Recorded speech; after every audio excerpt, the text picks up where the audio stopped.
Andhra Pradesh assembly का budget session आज दूसरे दिन भी जारी है। असेंबली और काउंसिल में आज भी बहस जारी है।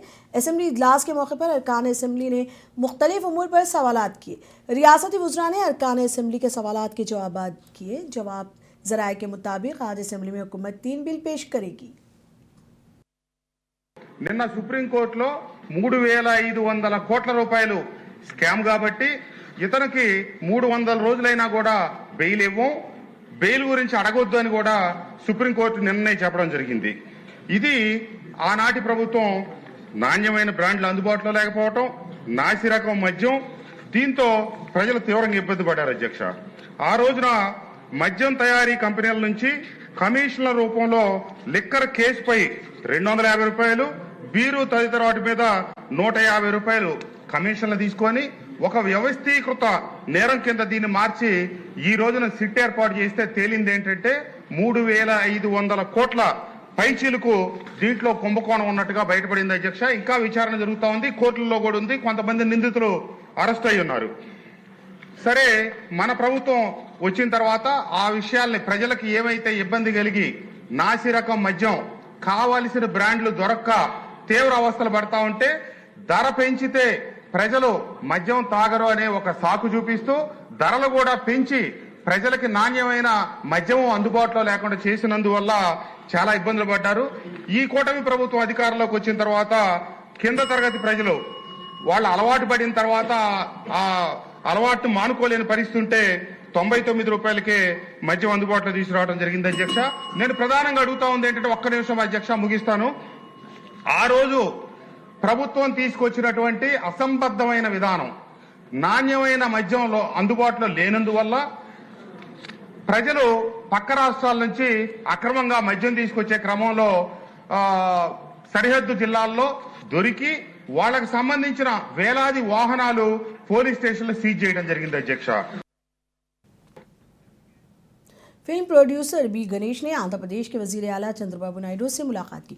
वाईएसआर कांग्रेस हुकूमत ने 2023 में चंद्रबाबू के खिलाफ मुकदमात दर्ज किए थे और उन्हें जेल भेज दिया था। बी गणेश ने अहद किया था कि वजीर आला चंद्रबाबू जेल से रिहा होकर वजीर आला बनते हैं तो वो तिरुमला की पदयात्रा करेंगे। मखलूत हुकूमत ने 2024 में होने वाले इंतखाबात में कामयाबी हासिल की और चंद्रबाबू चौथी बार वजीर आला बने। उन्होंने संकल्पा यात्रा के नाम से 19 जनवरी को अपने घर से शादनगर से पद यात्रा शुरू की और इस महीने की 10 तारीख को तिरुमला पहुंचे और वो 2 दिन पहले तिरुमला मंदिर में खुसूसी पूजा करते हुए अपनी मन्नत अदा की। इस मौके पर वजीर आला चंद्रबाबू नायडू ने गणेश का इस्तकबाल किया और पद यात्रा के बारे में तफसीलात हासिल की।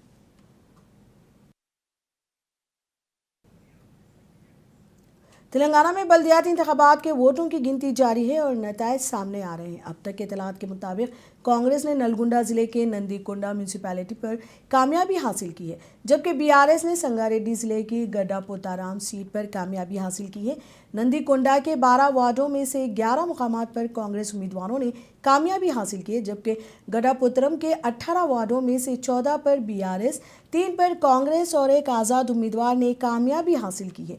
यादाद्री भुवनगिर जिले के यादगिरी गुट्टा के पहले वार्ड में बीजेपी उम्मीदवार ने जीत हासिल की है, जबकि नलगुंडा जिले की चटियाला म्यूनसिपैलिटी में एन सुधाकर ट्रांसजेंडर ने वार्ड 1 में सीपीएम उम्मीदवार जी नागेश के खिलाफ कामयाबी हासिल की, जिसे कांग्रेस की हिमायत हासिल थी। अब तक इतलात के मुताबिक कांग्रेस को सबकत हासिल है, जबकि निजामाबाद म्यूनसिपल कॉर्पोरेशन में भी वोटों की गिनती जारी है।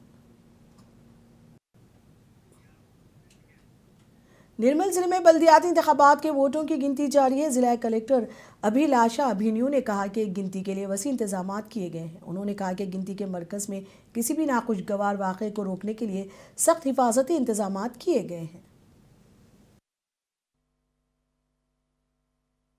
నిర్మల్ జిల్లాలో ఈరోజు కౌంటింగ్ ప్రక్రియ స్టార్ట్ అవుతుంది. అన్ని అరేంజ్మెంట్స్ ప్రాపర్గా చేయడం జరిగింది. అందరూ కౌంటింగ్ ఆఫీసర్స్ కూడా వాళ్ళు కేటాయించిన రూమ్స్లో ఆల్రెడీ అందుబాటులో ఉన్నారు. అదేవిధంగా ప్రాపర్గా పోలీస్ బందోబస్తు కూడా ఏర్పాటు చేయడం జరిగింది. పోలీస్ సైడ్ నుంచి మన తరఫు నుంచి అన్ని చోట ట్రైనర్స్ కూడా ఉన్నారు, జనరల్ అబ్జర్వర్ గారు కూడా ఉన్నారు. ప్రెస్ అండ్ మీడియాకి సెపరేట్గా ఒక ప్లేస్ కేటాయించడం జరిగింది. అదేవిధంగా రిజల్ట్స్ అందరికీ అప్పుడు టైం టు టైం తెలవాలి కాబట్టి బయట ఎల్ఈడి స్క్రీన్స్ కూడా చేయడం జరిగింది. సో కంటిన్యూస్గా మైక్ అనౌన్స్మెంట్స్ కూడా ఉంటుంది. We are all ready for the counting. బందోబస్తుకి సంబంధించి ఆ కలెక్టర్ గారు ఏదైతే స్పెసిఫై చేశారో ఆ ఏరియాస్ అంతా కూడా మేము కవర్ చేసాము. దానికి సంబంధించి ప్రాపర్ బందోబస్తు చేసాం. పకడ్బందీగా ఎన్నికలు కౌంటింగ్ నిర్వహిస్తాం. आदिलाबाद म्यूनिसिपैलिटी में भी वोटों की गिनती जारी है। वोटों की गिनती के लिए सख्त हिफाजती इंतजाम किए गए हैं। पहले पोस्टल बैलेट के वोटों की गिनती की गई और इसके बाद आम वोटों की गिनती जारी है। खम्मम जिले के 5 बल्दियाती के वोटों की गिनती जारी है। गिनती के लिए सख्त हिफाजती इंतजाम किए गए हैं। गिनती मराकज़ के करीब दिफा 144 नाफिज है। जिला कलेक्टर ने गिनती के मरकज़ को पहुंचकर गिनती का जायजा लिया।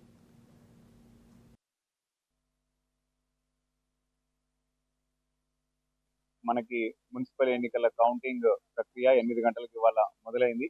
అన్ని మున్సిపాలిటీల్లో మనకి మదిరా, సత్తుపల్లి, కల్లూరు, ఎదులాపురం, వైరాలో కూడా 8 గంటలకి ప్రక్రియ మొదలైంది. అక్కడ మన కౌంటింగ్ ఏజెంట్లు, సూపర్వైజర్ల సమక్షంలో ఏ వార్డుకి ఏ మున్సిపాలిటీకి అవసరమైనటువంటి టేబుల్స్ మనం ఏర్పాటు చేసినాము. ప్రతి మున్సిపాలిటీలో కూడా 2 రౌండ్స్ జరుగుతాయి. సో ఇప్పుడు ఎదులాపురం మన మున్సిపాలిటీకి వస్తే మనకి 31 వార్డులు ఉన్నాయి. 15, 16 చొప్పున 2 రౌండ్లలో మనకి ఫలితాలని వెలువడిస్తాము. ఇవన్నీ కూడా आइए बात करते हैं आदिलाबाद से हमारे नुमाइंदे अलीम से। अलीम बताइए, वोटों की गिनती किस तरह जारी है? अभी आदिलाबाद म्युनिसिपल के जो नताइज दूसरे राउंड के अभी जारी हो रहे हैं जी। ये अभी तक के मौसूला तफसीलात के मुताबिक आदिलाबाद में भारतीय जनता पार्टी को सबकत मिल रही है, जबकि दूसरे नंबर पर कांग्रेस है और तीसरे नंबर पर बीआरएस पार्टी है। और उम्मीद ये लगाई जा रही थी कि अब तक के रुझानात के तहत के आदिलाबाद में एक भी इंडिपेंडेंट कैंडिडेट मुकाबले में नहीं रहेगा, लेकिन करीब 4 कैंडिडेट्स है जो मुकाबले में अभी आजाद उम्मीदवार होने के बावजूद भी वो आगे हैं। जी, इस वक्त वहाँ की सूरत हाल क्या है? ताज़ा तरीन नतायज और माहौल के बारे में बताएं। माहौल की अगर बात करें तो जिला एसपी अखिल महाजन ने पहले यहाँ पर बता दिया कि किसी भी किस्म का कोई जश्न वगैरह नहीं मनाया जाएगा और कोई यहाँ पर सड़कों पर बाहर निकला हुआ नहीं है, बल्कि सड़कों पर सारा सन्नाटा है और 144 सेक्शन लगाया गया है।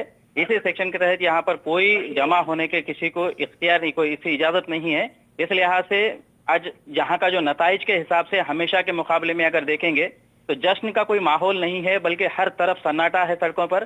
सिर्फ काउंटिंग इलाके में ही यहाँ पर जो नताइज के लिए काउंटिंग एजेंट्स है, बस वही एक दूसरे को इंफॉर्मेशन वहाँ पर अपने पार्टियों को शेयर कर रहे हैं। वो क्या किसी अहम वार्ड में मुकाबला इंतहाई सख्त नजर आ रहा है?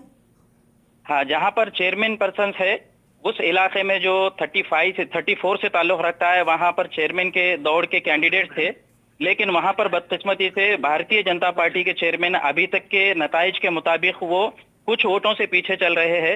उम्मीद की जा रही है कि जब फाइनल नताइज आएंगे तो मुकाबला बराबरी का शायद हो सकता है या कुछ वोट से आगे पीछे हो सकता है। क्या किसी उम्मीदवार ने बड़ी लीड हासिल कर ली है? अभी तक तो ऐसे कोई नताइज जारी नहीं हुए कि बड़ी लीड हासिल कर सके। ज्यादा से ज्यादा 150 की वोट के लीड अभी तक मुख्तलिफ वार्ड्स के अंदर चल रही है, लेकिन नताइज के ये माना जा रहा था कि बीआरएस के जो मुबीन नाम के कैंडिडेट है ये शायद 300 के करीब लीड्स लेंगे, ये उम्मीद जाहिर की जा रही थी। लेकिन बदकिस्मती ये है कि वह अभी तक तो उल्टा 14 वोट से पीछे चल रहे हैं, जो वार्ड नंबर 32 के नताइज में इनका शुमार किया जाता है। शुक्रिया अलीम, हमें तफसीलात बताने के लिए।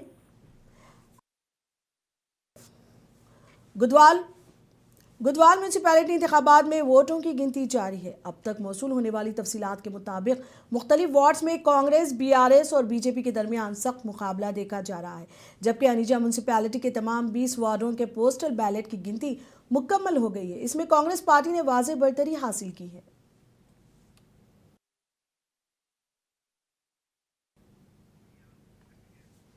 वकाराबाद जिले के वकाराबाद, कोड़ंगल, परगी, तांडूर बल्दियाती के वोटों की गिनती जारी है।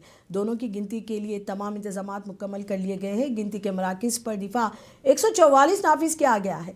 सीसीटीवी कैमरों की निगरानी में वोटों की गिनती की जा रही है। जिला कलेक्टर प्रतीक जैन ने गिनती के मराकज़ का दौरा किया और मीडिया से बात भी की।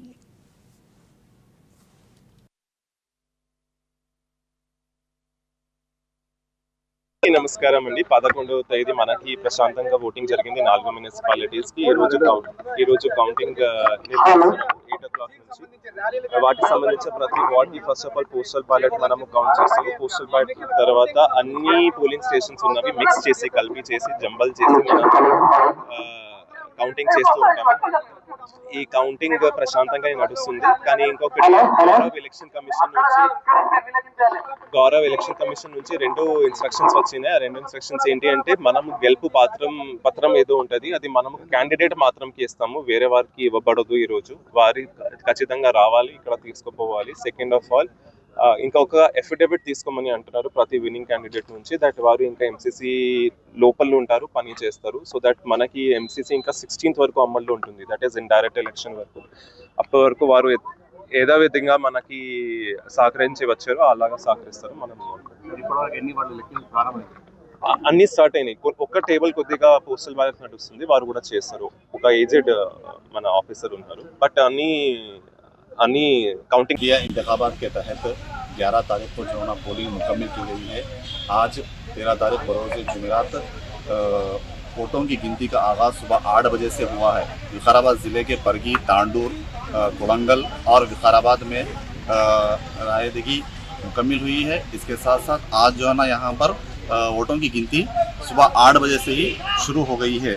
हर पोलिंग सेंटर के पास जो है ना 144 सेक्शन रखा गया है और पुलिस का भारी बंदोबस्त किया गया है। अगर विकाराबाद की बात की जाए तो 34 वार्डों के अंदर से जो है ना यहाँ पर 2 मुत्तहिदा तौर पर 2 उम्मीदवारों की कामयाबी हुई है। 32 वार्डों के जो है ना काउंटिंग आज की जा रही है यहाँ पर। अगर यहाँ पर देखा जाए तो तमाम तरीके से जो है ना पुलिस के इंतजाम किए गए हैं।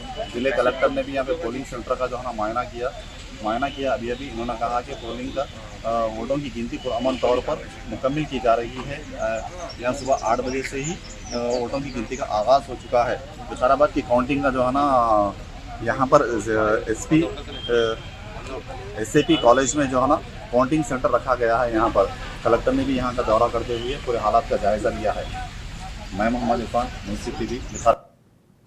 वकाराबाद म्यूनसिपैलिटी में बल्दी वार्ड 4 से AIMIM के उम्मीदवार मोहम्मद शब्बीर हुसैन ने 368 वोटों की अक्सरियत से कामयाबी हासिल की। इस मौके पर उन्होंने कामयाबी पर मजलिस और अवाम का शुक्रिया अदा किया।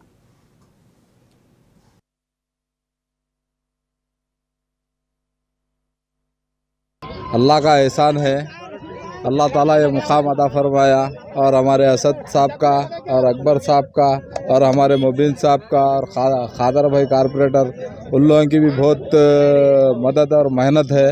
और हमारा जो गांव है ना, एक मिसाल है। हमारे गांव के लोग बेमिसाल है, अल्हम्दुलिल्लाह। ये हम गांव वाले नहीं होते, घर वाले हैं। तो हमारी जो गांव के जो बच्चों की जो मेहनत, बच्चों की, बूढ़ों की, बड़े आदमियों की, हमारे बहनों की, हर वो जनों की जो मेहनत है ना, ये उन लोगों की मेहनत की कामयाबी है, समझो। सुने, मैं अपने बारे में मैं मेहनत करा, मैं मेरे से कामयाब हुआ बोल कर नहीं बोल रहा हूँ। अल्हम्दुलिल्लाह ये कामयाबी मेरे गाँव वालों की है, मेरे गाँव वालों की, मेरे बड़े भाई की। बस 368 वोटों से कामयाबी हासिल करा। पहली बात तो एकदम सेकुलर है, ना हिंदू ना मुसलमान भाई। उनका भी उतनी मदद मिली सो है, हमारे लोगों से भी उतनी मदद मिली सो है। अल्हम्दुलिल्लाह शुरू से इत्तेफाक से रहते हम लोग, अभी भी इत्तेफाक से है। अब देख लो आप, नतीजा आपके सामने है। इत्तेफाक है बोल के तो अल्हम्दुलिल्लाह ये रिजल्ट है। जंगांव में भी वोटों की गिनती जारी है। जिला कलेक्टर रिजवान बादशाह शेख की मौजूदगी में बैलेट बॉक्स खोले गए। दोनों की गिनती के लिए सख्त सिक्योरिटी के इंतजाम किए गए। पार्टी एजेंट्स की मौजूदगी में गिनती का अमल जारी है। आइए बात करते हैं जंगांव से हमारे नुमाइंदे मोहम्मद एजाजुद्दीन से। एजाज, आपको मेरी आवाज आ रही है? जी मैडम आ रही है। एजाज बताइए, वोटों की गिनती किस तरह जारी है? जी अभी तो लगभग इसके बाद चुनाव के जो रिजल्ट बाहर आ चुके हैं जी, जहाँ के कांग्रेस पार्टी 12 काउंसलर और वैसे बीआरएस पार्टी से 13 काउंसलर जीत चुके हैं। सीपीएम से 1 और इंडिपेंडेंट से 4 लोग हैं। टोटली जनगांव में 30 वार्ड। इसके बाद जो स्टेशन धर्मपुर के पूरे 18 वार्ड में काउंटिंग हो गई है, जिसमें 13 वार्ड कांग्रेस, 5 वार्ड बीआरएस और इंडिपेंडेंट 4 वार्ड जीत चुके हैं यहाँ पे। इसमें पहली बात तो ये है कि जनगांव के अंदर ज्यादातर टाई देखने को मिला, जबकि इंडिपेंडेंटों की हवा ज्यादा है, क्योंकि अभी डिमांड जो है ना इंडिपेंडेंट का है यहाँ पे। जी, कौन सी सियासी जमात को सबकत हासिल है? जी, ऐसा तो वही बोल रहा हूँ ना, मैं बता रहा हूँ कि जी। इसमें टाई अप हुआ, मतलब बीआरएस के 13 कांग्रेस के 12 है। अच्छा, तो इसमें ज्यादातर वेट अब इंडिपेंडेंटों पे पड़े हुआ है, क्योंकि इंडिपेंडेंट अब जिधर जाएंगे ना तो उधर ही वो जो पार्टी का जो है ना यहाँ पे चेयरमैन बनेगा, म्युनिसिपल काउंसिलर। जी, अवाम का रुझान किस जानिब है? जी, बटी भी है यहाँ पे। अगर बोला गया तो यहाँ पे जो है ना रुझान थोड़ा बटे हुआ है। यहाँ पे क्या है, लोकल में एमएलए बीआरएस है, उसके बाद कांग्रेस में एमएलए नहीं है, तो इसलिए क्या है, कांग्रेस का जो टीम्स है वो यहाँ पे थोड़ा इफेक्ट बताए हैं, जबकि एमएलए जो बीआरएस का रहने की वजह से यहाँ पे टाई अप थोड़ा हुआ। जी, गिनती मरकज के बाहर कारकुनान और अवाम का माहौल कैसा है? जी, यहाँ पे अच्छी तरीके से जोशो खरोश है लोगों में, और ज्यादातर यहाँ पे जो है ना बीआरएस और कांग्रेस दोनों पार्टी के लोग भी अपना अपना जोश बना रहे हैं। जी, शुक्रिया एजाज हमारे साथ फ़ोन पे जुड़ने के लिए। तेलंगाना के राजन्ना सिरसिला में म्यूनसिपल इंतखाबात के लिए वोटों की गिनती जारी है। इसके लिए वसी इंतजाम किए गए हैं। राजन्ना सिरसिला इंचार्ज कलेक्टर ग्रीमा अग्रवाल ने सिरसिला में वोटों की गिनती के अमल का मुआयना किया। इस मौके पर उन्होंने ओहदेदारों को ज़रूरी हिदायत दी।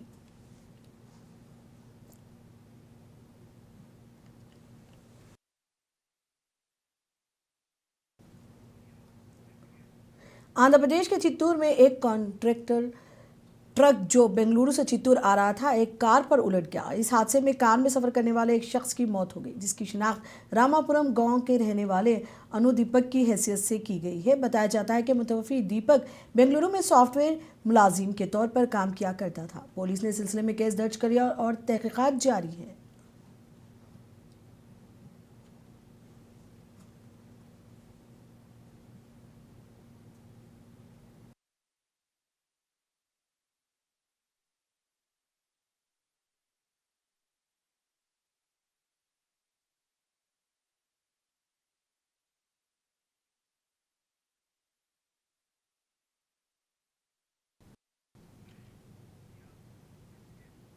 कर्नाटक के होसकोटे दहापे से पेट कौमी शहरा पर कंटेनर ट्रक बाइक और एक कार के दरमियान तसादम हुआ। इस हादसे में 7 अफराद की मौत हुई। हादसे की इत्तला मिलते ही पुलिस मौके पर पहुंच गई। पुलिस ने इस मामले में केस दर्ज कर लिया और तहकीकात जारी है।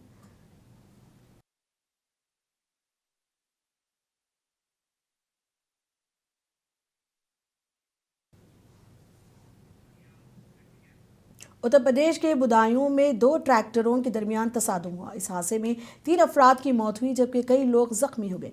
पुलिस ने कहा कि लोगों का एक ग्रुप एक ट्रैक्टर में एक तकरीब में शिरकत के लिए जा रहा था, जबकि 2 मुखालिफ सिमत से आने वाले दूसरे ट्रैक्टर से टकरा गया। इस हादसे में जख्मी होने वाले अफराद को इलाज के लिए अस्पताल मुंतकिल कर दिया गया, जहाँ उनका इलाज जारी है।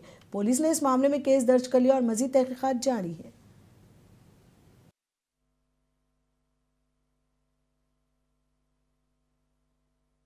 इसे वजीरगंज से भात चढ़ाने के लिए एक ट्रैक्टर पे कुछ लोग जा रहे थे और सामने से उगैती की तरफ से खाली ट्रैक्टर आ रहा था।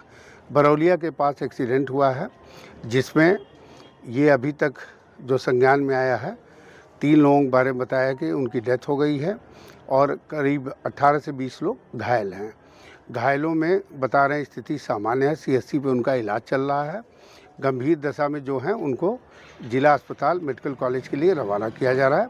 अभी मौके पे जो ट्रैक्टर थे उनको हटवा दिया गया है और बाकी अग्रिम कार्रवाई की जा रही है। महाराष्ट्र के जिले अलियानगर खोड़े गांव में कल देर रात 2 ग्रुपों के दरमियान तशद्दुद हुआ। इस मौके पर फायरिंग हुई। फायरिंग में एक शख्स की मौत हुई। इस तशद्दुद की वजह पुरानी दुश्मनी बताई जा रही है। एसपी ने मीडिया से बात करते हुए तफसीलात बताई।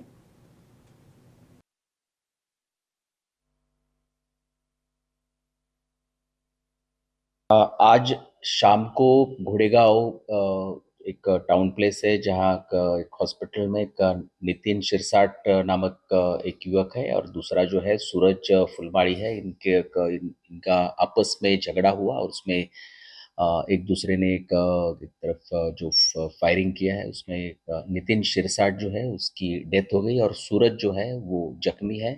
पुलिस तपास कर रही है का यानी कि जो प्राथमिक जो इंफॉर्मेशन मिली है ये है कि उनका आपस का यानी कि पुराने जो कुछ कारणों के कारण ये था और उसमें एक झगड़ा हुआ और उत्तराखंड के नैनीताल जिले के बुल्दवानी में दोहरे कत्ल केस के सिलसिले में पुलिस ने 4 मुलजिमान को गिरफ्तार कर लिया। मंडी कॉम्प्लेक्स के इलाके गलिया मंडी में एक नौजवान और एक खातून की लाशें पड़ी हुई थी और उनके सर पर पत्थरों से हमला किया गया था। Senior superintendent of police Manjunath TC ने कहा कि दस्तावेजात की बुनियाद पर मरने वालों की शिनाख्त अल्मोड़ा के रहने वाले 31 साला शुभम और नैनीताल के ओखल कुंडा की रहने वाली 19 साला लक्ष्मी के तौर पर की गई है। उन्होंने कहा कि पुलिस लाशों की शिनाख्त के बाद सीसीटीवी फुटेज और दिगर जराये से मुलजिमान तक पहुंची और उन्हें गिरफ्तार कर लिया।